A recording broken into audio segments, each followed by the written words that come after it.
berdiri sendiri di ujung jalan buntu, tepat di sudut tusuk sate. Letaknya menghadap langsung ke persimpangan T, sebuah posisi yang oleh sebagian orang dianggap sebagai tempat yang tidak baik untuk mendirikan rumah. Masyarakat sekitar percaya bahwa rumah di posisi seperti itu akan diseruduk energi negatif yang terus datang dari arah jalan lurus. Rumah tua itu sudah bertahun-tahun kosong.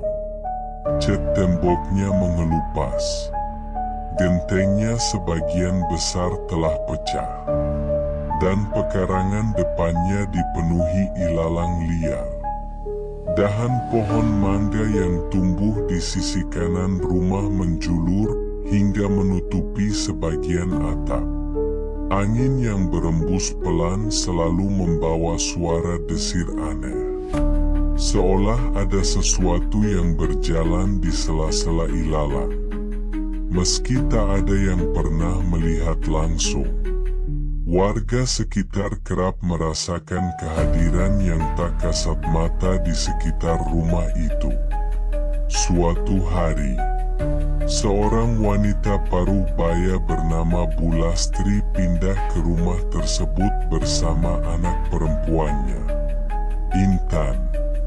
Mereka berdua baru saja pindah dari kota besar setelah suaminya, Pak Rudi, meninggal dalam kecelakaan. Rumah itu warisan dari orang tua Bu Lastri yang sudah lama tak ditinggali. Meski mendapat banyak peringatan dari tetangga, Bu Lastri tetap nekat menempati rumah itu. Baginya, rumah adalah rumah. Tak peduli posisinya ditusuk sate. Apalagi kalau itu warisan keluarga. Ia hanya ingin memulai hidup baru bersama Intan. Pada hari pertama mereka tinggal, suasana rumah terasa biasa saja. Namun malam pertama di rumah itu membawa hawa yang berbeda.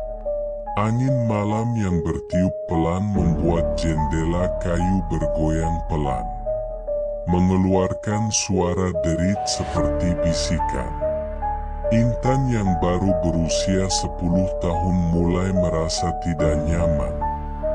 Ia beberapa kali mengeluh tentang suara langkah kaki di koridor rumah yang sunyi. Bu Lastri mengira itu hanya imajinasi anak-anak. Ia menyuruh Intan tidur dan menenangkannya dengan cerita bahwa rumah tua memang punya banyak suara karena kayu yang sudah lapuk.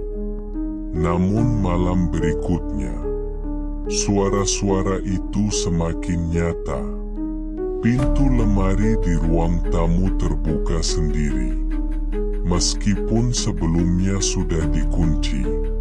Lampu dapur berkedip-kedip sebelum akhirnya padam. Yang paling mengganggu adalah suara bisikan samar yang berasal dari balik dinding kamar Intan. Suara itu terdengar seperti lirih doa yang terus diulang-ulang tanpa henti. Bu Lastri mulai curiga dan memutuskan untuk memeriksa seluruh sudut rumah. Ia menemukan sebuah pintu kecil di belakang lemari yang tertutup oleh papan kayu lapuk. Saat membuka pintu itu, tercium aroma menyengat seperti kain basah yang membusuk. Ruangan di baliknya ternyata adalah gudang tua, dipenuhi debu dan sarang laba-laba. Di dalam gudang itu, ia menemukan sebuah boneka kayu yang tergeletak di pojok ruangan. Boneka itu tampak tua, dengan pakaian lusuh yang tampak seperti pakaian adat Jawa. Mata boneka itu terbuat dari kaca yang retak. Saat Bu Lastri menyentuh boneka itu, hawa dingin menyelimuti tubuhnya. Seketika, Lampu rumah mati mendadak, dan hanya terdengar suara pintu gudang yang tertutup dengan keras di belakangnya. Setelah kejadian itu, gangguan semakin sering terjadi. Setiap malam, Intan menangis karena melihat bayangan berdiri di jendela kamarnya. Bayangan itu tidak bergerak, hanya berdiri diam sambil menatap ke dalam. Anehnya, ketika Bu Lastri memeriksa, tidak ada siapa-siapa di luar. Tapi bekas telapak kaki basah selalu tertinggal di lantai keramik di depan jendela. Warga sekitar mulai membicarakan kejadian-kejadian ganjil itu. Beberapa di antara mereka mulai mengungkapkan kisah lama tentang rumah itu. Konon, seorang dukun sakti tinggal di rumah tersebut. Ia dikenal sebagai sosok yang ditakuti karena kesaktiannya dalam ilmu hitam. Ketika ia meninggal, jasadnya tidak pernah ditemukan. Banyak yang percaya bahwa ia menanamkan jiwanya di dalam rumah agar tetap bisa menjaga tempat itu selamanya.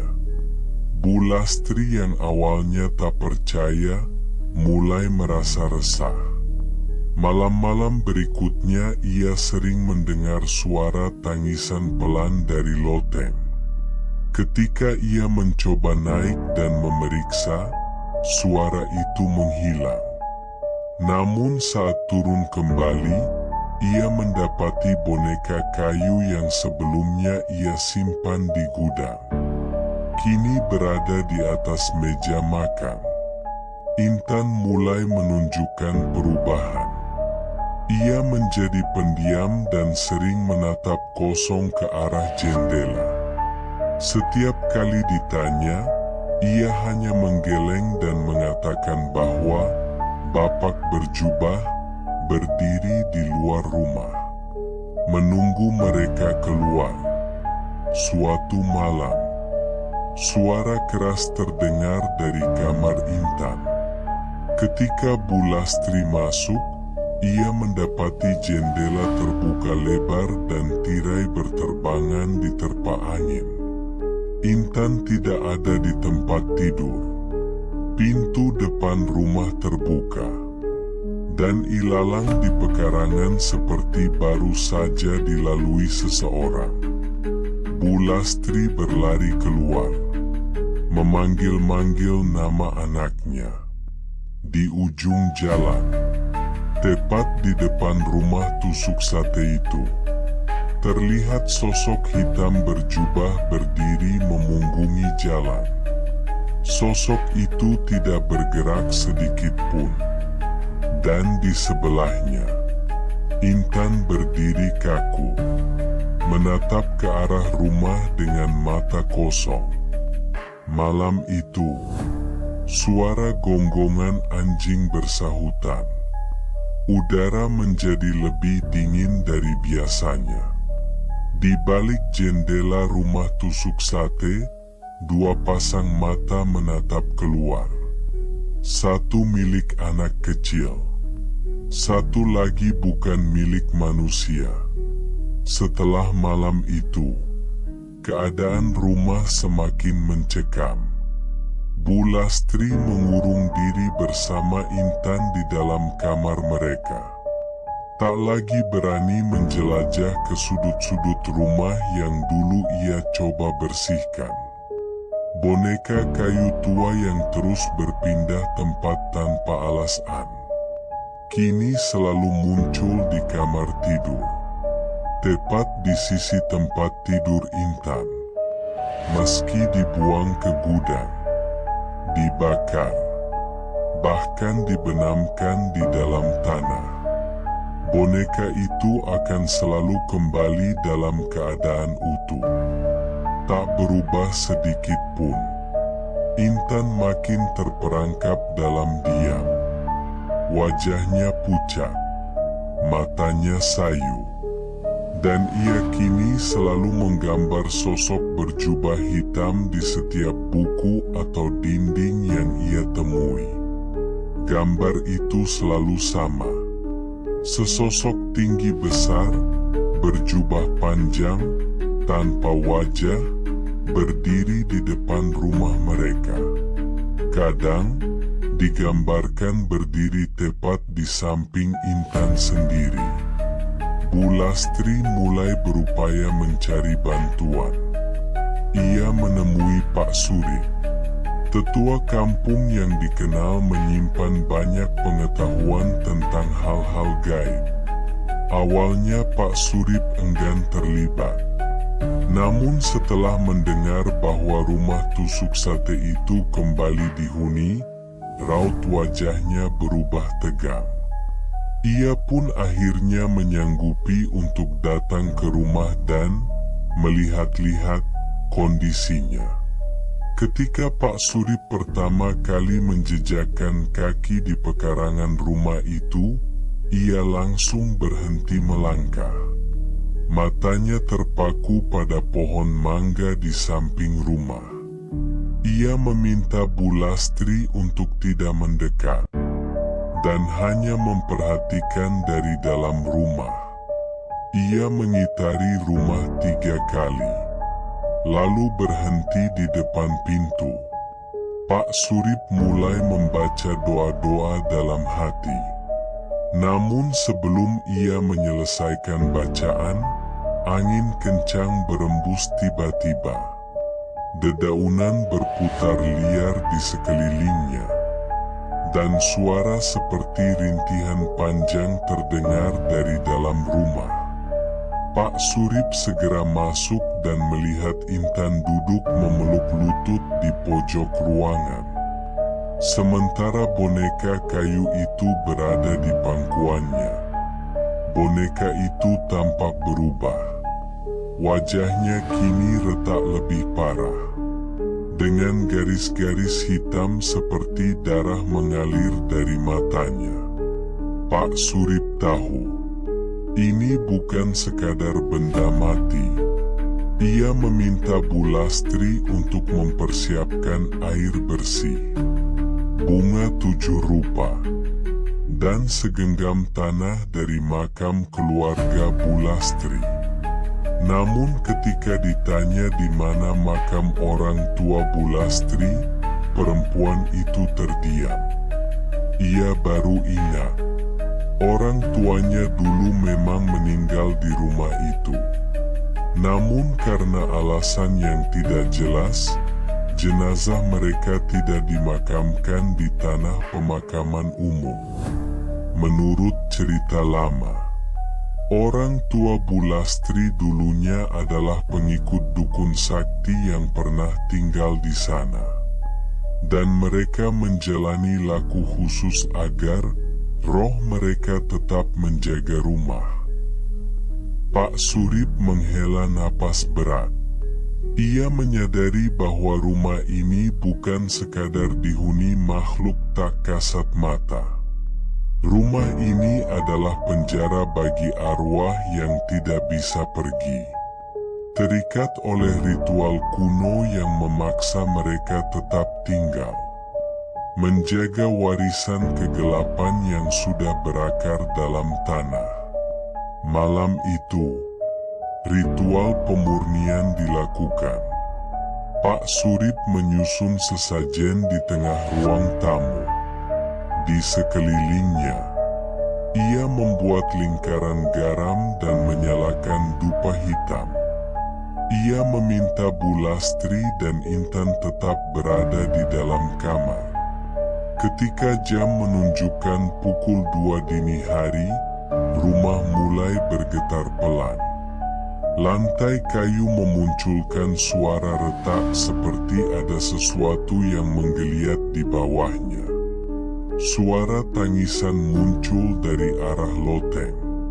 Semakin lama semakin nyaring, berubah menjadi jeritan. Lampu padam. Seluruh rumah diliputi kegelapan pekat.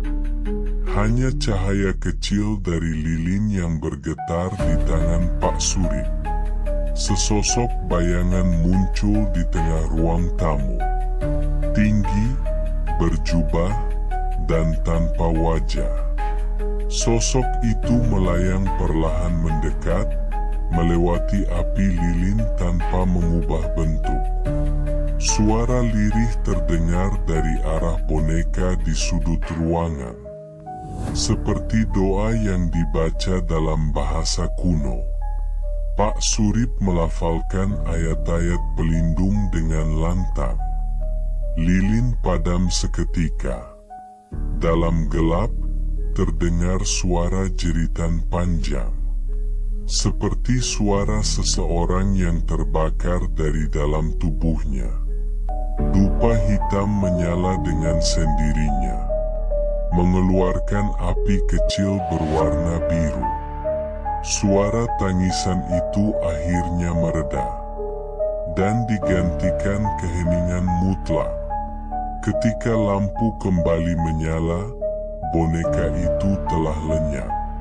Tidak ada tanda-tanda keberadaannya dimanapun. Namun di dinding ruang tamu, terdapat bekas telapak tangan hitam seperti terbakar. 6 jari, besar, dan memanjang ke atas. Seolah mencengkeram dari balik tembok. Pak Surip memperingatkan bahwa rumah itu tidak akan pernah bisa benar-benar bersih. Apa yang tertanam di tanahnya sudah menjadi bagian dari dunia lain. Ia menyarankan Bu Lastri dan Intan untuk pergi, meninggalkan rumah itu sebelum terlambat.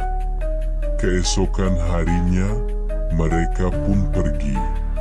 Rumah itu kembali kosong. Ilalang tumbuh semakin tinggi, menelan pekarangan dan menutupi jalannya. Tak ada yang berani mendekat. Setiap malam, warga yang melewati persimpangan tusuk sate itu akan mempercepat langkah, atau bahkan memutar arah. Mereka tahu, dari balik jendela rumah kosong itu, masih ada sesuatu yang menatap keluar. Menunggu penghuni berikutnya.